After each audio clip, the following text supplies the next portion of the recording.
Shalom Aleichem and welcome to Machin Leira online Smicha. There is a din in Hilchas Machalei of the Chavim, for some reason, put in the simple words of the Shach there, he says he doesn't know why people do certain things and they accept it as a given that it's Pashut Lahem Lahatir, that it's obvious to everybody that it's mutter, and according to the Ramah, it's a prohibition. What are we talking about? So let me give you a little background. In Yeridea Siman Kuf Yud Zayin, it's one sif, and the topic in this siman talks about. We know that in general there are isurei achila and isurei hana, things that you're not allowed to eat, but there are things, a few isurim, that you're also not only not allowed to eat, you're not allowed to have any gain, any profit, any benefit from the item. The classical one is chametz on Pesach, avodah zarah, yain esech. However, most of the isurim that we know that we were told not to have, not to eat, most of them are isurei achila, prohibitions against eating. Hana, you're allowed to have, right? Comes the Shulchan Aruch, and the Shulchan Aruch says it depends what type of item it is. Kol davar she'asur min haTorah, any item which is prohibited from the Torah, the Torah doesn't want you to eat it. Then, even though that the Torah does allow hana, profit, benefit, if it's a food item, imu davar miyuchad l'maychel, if it is a food item, asur lases by schera, you're not allowed to do business with it. Now, a minute ago you just said that there's no issue of hana in most of them. But it's actually a machlokes harishonim. Is it min haTorah or the Rabbanon? Is it just to stay away from preventing anybody from eating it? That's a machlokes for another time. But even though it's only asur b'achila, you're not allowed to do business with that item. You're not allowed to do business. The Rabbanon of the Torah didn't want you to do any schoira.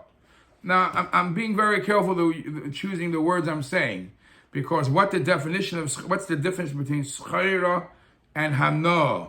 Okay, you'll have to learn the difference in the Shulchan Aruch. What's the difference between when is something called actually schoira or hishtamshus, using? For example, there is a beautiful discussion in Achronim. They ask, what about if the person has no involvement in the money, in the item? He sent a goy to buy a isur achila, a food item that's asur, and the goy should sell it, and he's on the back end making some money off it.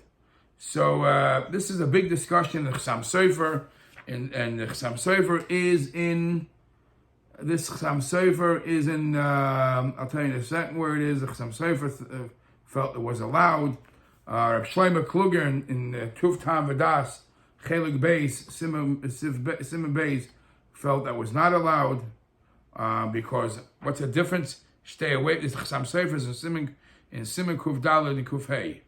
He says, Makom Hefshe Meruba, Makom Hefshe the Rebbe Gadol, if the Yid didn't bring the schera into his house, he's just on the back end, somewhere he has an investment that he's making money off it, it's not that bad. But others say, who knows, this could be a Xeris HaKasuv, that just Isra Achila is not only Isra Achila, you're just not allowed to do Schayra business. So the question is, what does Schayra mean?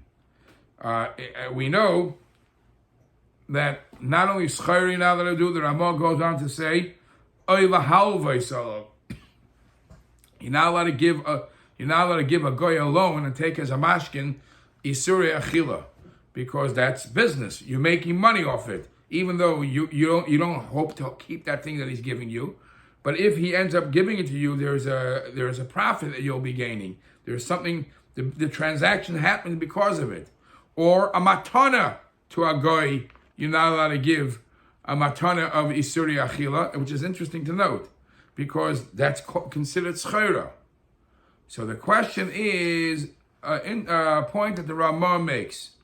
The Ramah says, "Va'afilu liknoisoi," even to buy non-kosher food.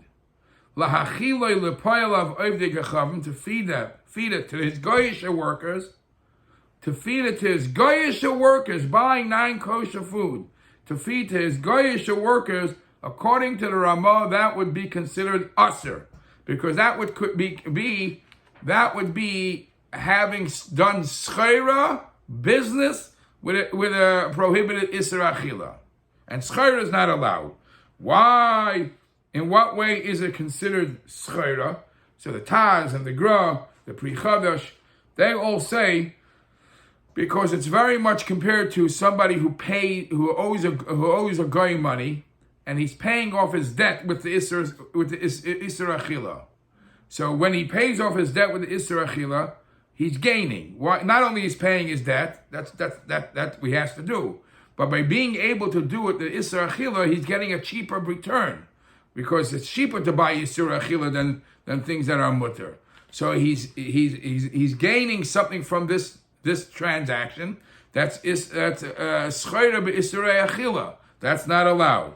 So just like you're not allowed to pay off a debt with the isra achila, the Ramah held that you're not allowed to have a company meeting of all your goyish employees and buy goyish food for them and serve and feed them, because that would be like pereya chayvay, like paying off your debt with the isra achila. That's the Ramah, and that's the Taz, and that's the Gra.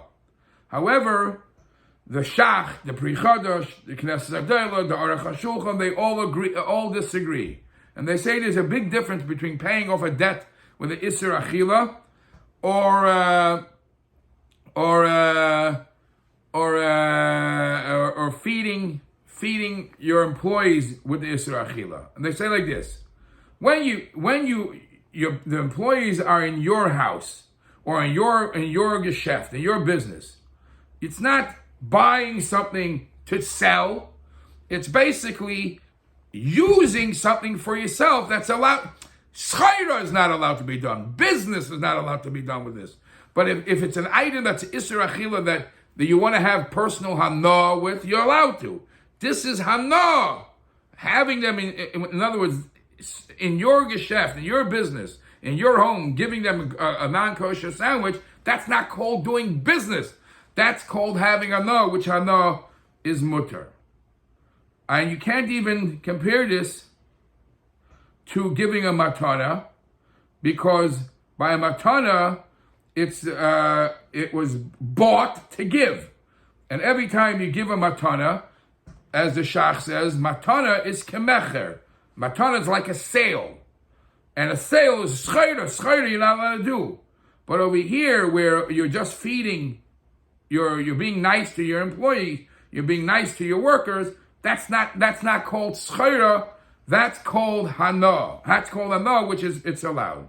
And therefore it is brought in the Maram Shik Siman Kuf Lamed Vav. He says, Hamekel Bazeh, anybody who is mekel and does buy goyish food to feed his goyish employees, it's not the end of the world, because many poskim agree with it. Now, even this prohibition not to do this, the Pri Toyar, which is the Eir HaChaim HaKadosh, says that's only if you're giving the guy food because you want to honor him, or you want to do because you want to be nice to him, he did you a favor or whatever. But if you're giving the guy food because he's a bully, you're afraid of him, that will never be considered schayra. That will never be considered as if you're doing business, and that would be 100% allowed.